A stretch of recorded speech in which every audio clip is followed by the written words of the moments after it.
diako maharitra eo amin'ny lalanao, tsy solafaka ny tongotro. Izaho miantso anao ka mamaly ahy ianao. Andriamanitro, atongilano amiko ny sofinao ka eno ny teniko. Salamo 7:5 Manodidina antsika isan'andro ny famondram-pon'Andriamanitra sy ny fitahian'Andriamanitra.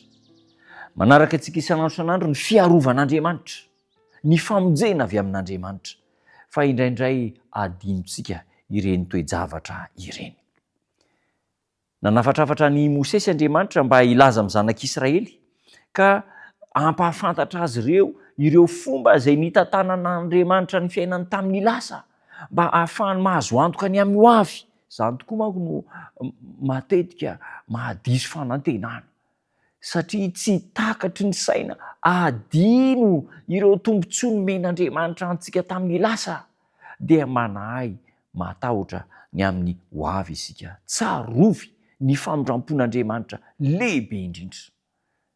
Fanandramana iainantsika matetika mihitsy hoe niatrika toe-javatra sarotra, toe-javatra mafy, kanefa nisy tanan'Andriamanitra nanavitra, nanampy, nanohana ary nanome ny fandraisana. Tahaka ny tantanan'Andriamanitra ny zanak'Israely, no hitantanan'Andriamanitra ny fiainantsika koa. Teo am-pelantanan'ny Egyptiana nandritra ny vanim-potoana naharitra, andevozin'ny Egyptiana, kanefa dia tanana mahery sy sandrina injitra no nanafahan'Andriamanitra azy ireo. Toy izany koa no ilain'ny vahoaka an'Andriamanitra ankehitriny. Ilaintsika ny mitadidy, mamerina ao an-tsaina ireo fomba nitantanan'Andriamanitra sy nahazontsika fahombiazana, na dia teo aza ny fisedrana mafy sy sarotra izay iainantsika.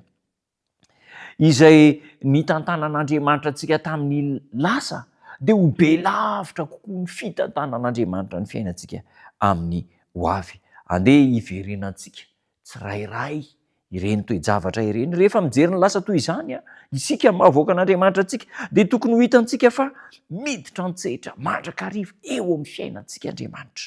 Ary tokony ho takatry ny saintsika ireo fampitandremana izay nomen'Andriamanitra mba hamerenana antsika tsy ho latsaka ao anatin'ny fahadosoana teo aloha. Ny ataontsika nge izany izao ry namana dia izao hoe manara-davana, manaraka fotsiny izay zavatra nisoritan'Andriamanitra. Ireo tantara rehetra izay nisy tany aloha dia mitovy amin'ireny ihany koa ny zavatra iainantsika ankehitriny. Tantaran'i Abraham, tantaran'i Mosesy, tantaran'i Adama sy Eva, tantaran'i Jakoba, ny tantara tany aloha dia ahafahantsika mandrefy ny lalana tokony hizorantsika. Ny hamantaran'Andriamanitra ny toetrantsika no nanomezana n'ireny fakapana sy fisedrana ireny. Ary tokony hitoky amin'ilay herin'Andriamanitra matanjaka isika. Misy lafitoetra maromaro izay tsy hita na fantatry ny olona raha tsy aseho amin'ny alalan'ny fitsapana. Ny tena toetrantsika izany dia hita rehefa mandalo fitsapana isika. Ary ilaina ny fitsapana.